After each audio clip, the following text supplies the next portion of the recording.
If you are directionless and you feel like you're just floating around, not really getting much done, calm down. We're going to take care of all that.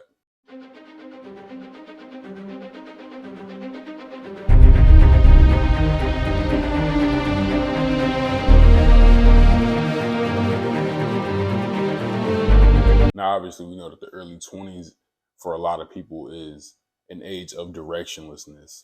You know what I mean? You feel like you're behind everybody who's in their 30s, 40s. You feel like you're not moving as fast as your peers. This is normal and it's something that everybody feels. I don't give a fuck what nobody says. I've even been, guilty of it at times. I'll see what some of my older friends that I met in college, them graduating and then seeing how their career goes.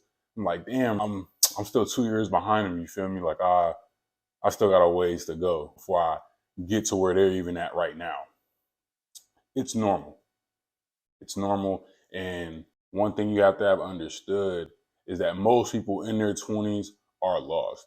Even millionaires, they'll tell you this shit. Like you can look up interviews and there's all type of information on it, bro. Most people in their 20s, unless they're like a trust fund baby or their parents are just uber rich, most people, their 20s is about the same. You can look up statistics on this shit. I'm not really going to get into the numbers and everything, but it's all on the internet. Look it up. Generationally, like I'm talking about since the 60s, 70s, all up until now, most people in their 20s are lost. What you need to have understood is that in your 20s, you're still like a baby. It may feel like, it's like you're legal to do everything, but you're still a baby as far as finance is concerned, life experience is concerned. You just don't know what you don't know yet.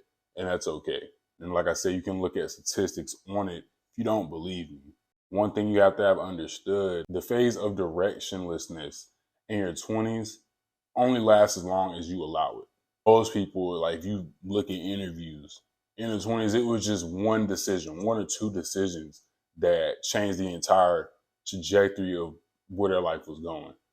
And some people in their 20s, they're in different positions. Like some people have more student loan debt than others. Like I know for a finance degree, you're not going to have to take out nearly as much for somebody who's in the medical field or somebody who is in engineering because there's a lot more schooling that's involved with that.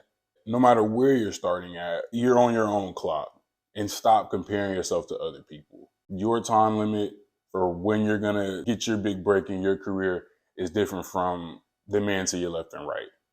And that's the best way I can explain it to you. When you're going through your phase, understand this shit only lasts as long as you will allow it. Another point of maneuvering your early 20s, bro, you gotta stop thinking so fucking negatively. You have to. Statistically speaking, most people in their 20s are making the least amount of money they're gonna make their entire life just because they haven't figured a whole lot of shit out yet. The key word there is yet.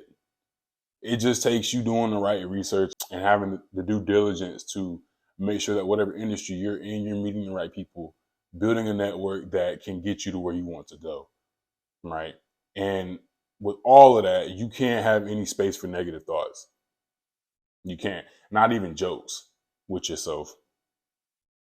Your mind can't tell the difference between a joke and what's real. And what you internalize is going to make up a lot of what is happening around you physically. Understand that.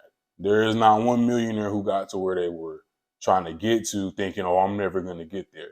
But if you think that way, you're not. Call a spade a spade. There are some people who are, the anomalies who get rich in their 20s. But like I said, they're anomalies. You know what I mean? And even still, there's no negative thinking. Those are people who think about the shit so much and so positively. Like it's the only thing that can happen. And that's just what it was. An example of that is Michael Jordan. Dude got cut from his high school basketball team, but ended up becoming the greatest basketball player all time. There's some level of delusion in there to think like, oh no, if I got cut from my high school basketball team, what are the chances I'm going to make it into a school like University of North Carolina playing for the Tar Heels? What are the chances I'm going to get drafted and become one of the greatest basketball players all time, undefeated in the finals, 2 3-peats? Like that's ridiculous. You know what I mean? Like there are anomalies, but what you need to remember is that positive thinking is what is behind all of it. I'm also going to urge you to be patient with how your results come to you and be open to how they're presented. A consistency for all success stories is that none of it happened overnight. I don't give a fuck what's being portrayed in movies. I don't give a fuck what's being portrayed online. None of this shit happens overnight. God moves on his own time. And I'm not going to get in a whole lot of read the Bible from start to finish. I read the Bible cover to cover, read the Bible. Read Kings specifically, read the book of Job, and read the book Hebrews. And you'll get everything you need from those three, in my opinion. But read the Bible. God moves on his own time. You need to be patient with your results. You could be putting in all the work daily, and I know some of you already are. I'm not going to discredit anybody who's on their self-improvement journey in their career field, putting in work every day. But bruh, it's not going to happen on your time. You got to be okay with that. You have to be genuinely comfortable with that fact. It's not going to happen on your time. The only thing you can control is doing the right things consistently. Do the right things consistently, and the results will come. Most of the time, people get ahead of themselves.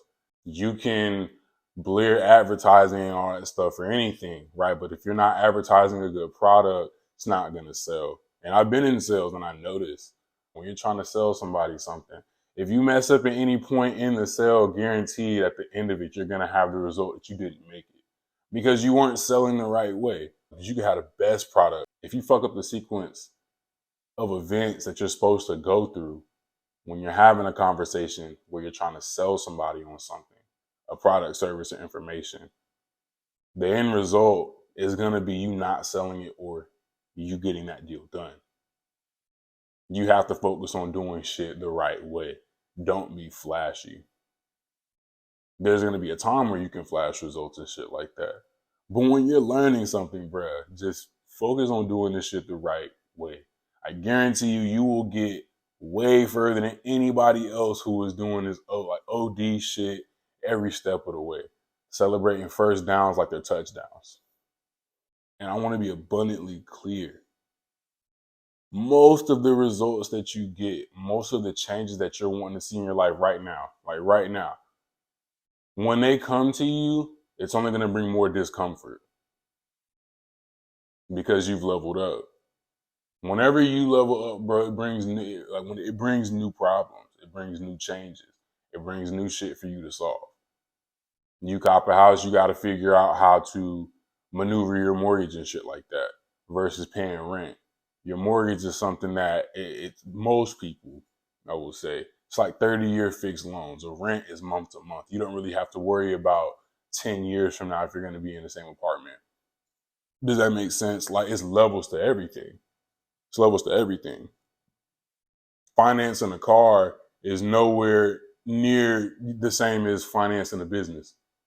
Interest rates are different. You have to know a plethora of different things when you're engaging with both of those different kind of transactions. And that's why self-improvement is important, because you have to go through the changes that you're supposed to hear and hear to make sure that you can even handle what's next for you. The shit that you're praying for, the shit that you're meditating over, the shit that you're visualizing for yourself and working towards every day. Does that make sense?